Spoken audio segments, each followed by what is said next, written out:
I don't have to put up with superficial or artificial things anymore. Please excuse me.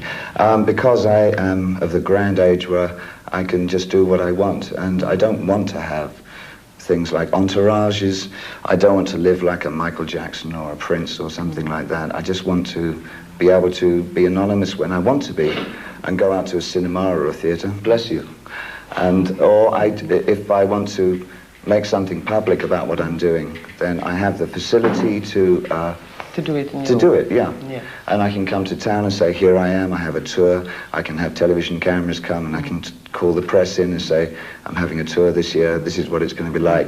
But if I wanted to come back to Stockholm and nobody knows here, it's no problem. You can do it. I get any... How do you do it? Because if I don't want to be recognized, I don't have to be recognized. It's very easy to live like that. I always feel very sorry for people who become entrapped in like an ivory tower situation. But how do you do? Do you dress in a strange way? Yeah, a strange way. I do the reverse. I dress in a very anonymous way. But your looks are very typically Bowish, I would say. But you know, people are very nice. People are lovely, and when I go out, if I am recognized at a club or something, it's just, oh, hi, I didn't, you know, you're here, that kind of thing. I mean, it's not a big deal. It's very easy for me to do. Were you always able to do exactly what you wanted to do, what you felt was fun to do, or did you have in some times of your career that you had to compromise a lot? Up until 76, I think that I was all over the place. I never took over what I really wanted to do until 1976, beginning of 77. And since then, I left Los Angeles, where I had a very bad life, and I was very involved in drugs and had a lot of problems there and was living in a sort of a world of cocaine. And I left that in 76, 77, and from that period onwards, it's been a question of rebalancing and reevaluating my life. So I feel now, since 77 onwards, things are more or less what I've wanted them to be like, with the added luxury of having a huge record in '83, which I didn't expect, because up until '83, I'd always had a medium-sized audience. I was like a large cult figure in terms of I had a regular audience of about between 5,000 and 10,000, and that was where it was at for me, and I was very happy with that. And I thought, well, that's my position in rock and roll, and I'm very happy with that. I've been like that for 12, 13 years, and great, wonderful, that I'm still able to work. And then suddenly with Let's Dance, everything exploded. And all the people who were acting in this video are homeless people from Los Angeles. That's who we worked with. And they but these particular homeless people formed themselves into a theater group so that they could become more vocal about their situation on the streets. And I saw their production in LA. They have a little house there where they put on their performances for anybody who wants to come and see them. They're called Skid Row Theatre. And it's fascinating. They put their problems forward in songs and little review and little situations and monologues, and they all contribute. There's about 20 to 30 of them, transient, because they are a transient group, and they come in and out and project their problems like that. And I wanted to work with them very much, so I worked with them. And the police in this video are the Los Angeles police. All the energy. I've always had an abundance of energy. I've been a very athletic, fit kind of person. I live a very conservative life in that way. I'm an early riser, and I tend not to go out very much to clubs. I'm not a clubber. I much prefer to go to the theatre or the cinema or something like that. But I'll go and see new bands, but I'm not much of one for sitting and listening to disco. But to me, it's almost a coincidence that you're a rock star. Couldn't you be a poet or an artist just as well? A painter? Every rock star has pretensions of being a poet. So one considers that I play with words in a way that a poet would play with words. But I was trained to be a painter, but I wasn't a very good painter. So, like most English art school students, you would take two things to art school. You take a portfolio with your paintings, and you take a guitar. And within the first few months, you'd know which one you were better at. And I opted for the guitar. Actually, in my case, it was a tenor saxophone. Are you brave enough to tell your son everything that you've been through? My son knows everything I've been through. Yes, already. Well, we've had a relationship. I mean, I took custody of him in the middle 70s, which, as you probably know, is very unusual for a father to obtain custody. which probably says a lot about my ex-wife. However, he and I... Maybe more about you. That would be nice.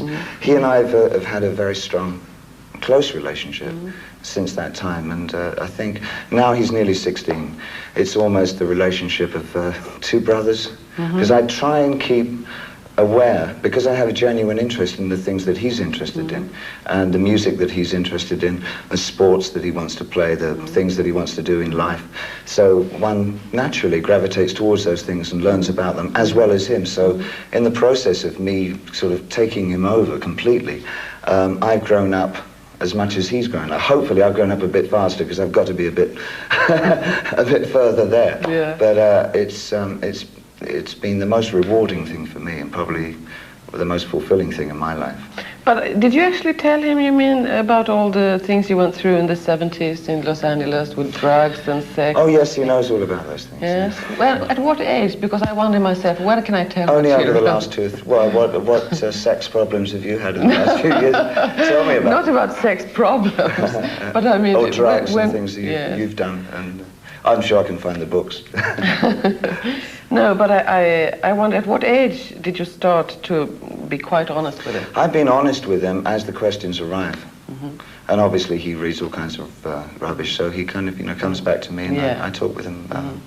But fortunately, I mean, he knows all the people in my life. He knows my friends, and he knows what they think of me. And I think he doesn't know any of the people that sort of write the books and things, because they're never... the ones that I think there are 37 books on me, and they're all very close, intimate friends, right? And then there are people that have always been a periphery around me. And genuinely what I found is that the people who concentrate on being very malicious about a personality, as far as it's applied to me, have been people that have joined my group of workers with the idea of having a high life, getting stoned a lot, getting a lot of money, and having a great coast ride for a couple of years. And when they find out that I don't want that I want people who work hard, they get very disillusioned and very bitter. And it's a revenge. It's a revenge. And it gives them a bit of fame.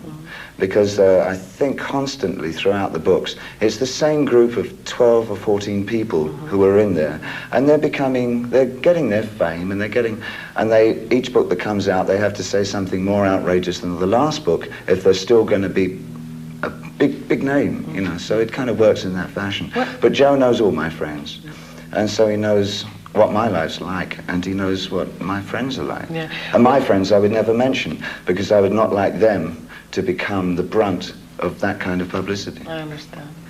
When are you writing your own book? Never. Are you quite sure about that? Absolutely. Yeah? I have absolutely no interest in it. When you look back at the time in Berlin, yeah. What did Berlin... It actually helped you a lot, I think, after the hard period. Oh, yeah, sure it was. It was like going back into some kind of... After the war, that Berlin became devoid of any industry. All the industry moved back into West Germany. So what was left when I got to Berlin were factories which had been taken over by painters and musicians, and it had turned almost into this colossal workshop. So for me, it was an incredibly musically and artistically stimulating place to be in. And also, people there, again, in Berlin, are very blasé about celebrity status. So it's a very easy city to live in. If you have any kind of celebrity or notoriety or infamy or fame or whatever it is one attaches to a public figure. Los Angeles and Berlin seems to me the very, very extreme. Yeah, that was indeed what I was striving to find. It was an important song for me. The element of it. We were recording in a studio which was very near the wall. I've been there, I know where it is. Yeah, you know that studio, do you? Right by the wall. Absolutely, and there's a turret literally opposite the window, and every day when we finished our music, we used to open the windows and play it to the soldiers in the turret and see what they thought of it. And they would go like that.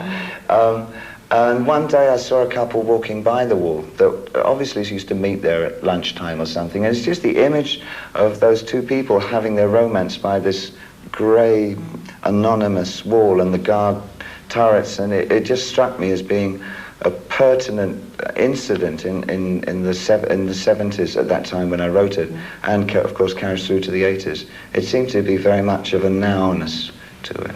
But you don't feel any need for Berlin now? No, I outlived it. Then you went to Bali, Java, Singapore. What were your impressions?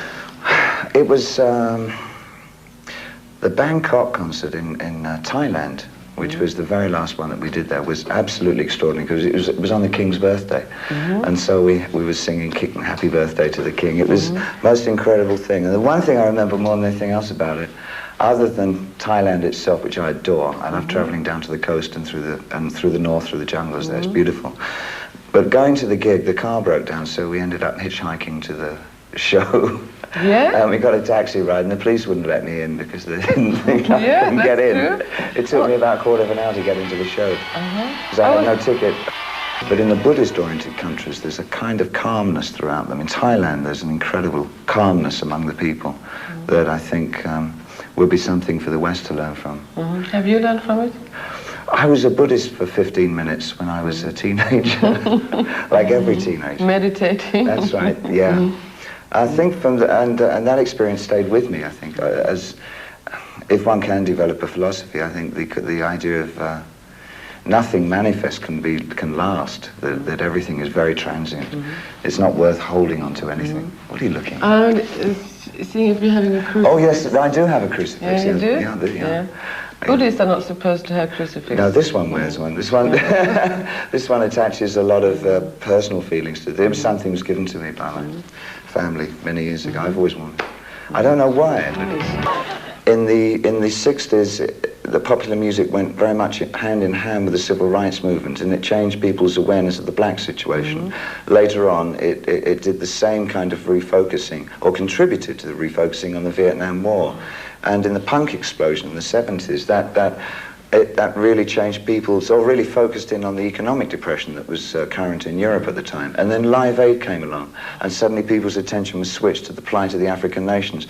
Now, it can never solve any problems, but rock music can certainly reactivate interest in certain areas. And it was because of Bob's work that I think made a lot of us artists realize that we can fundamentally strive to do something with our music other than create impressions or atmospheres.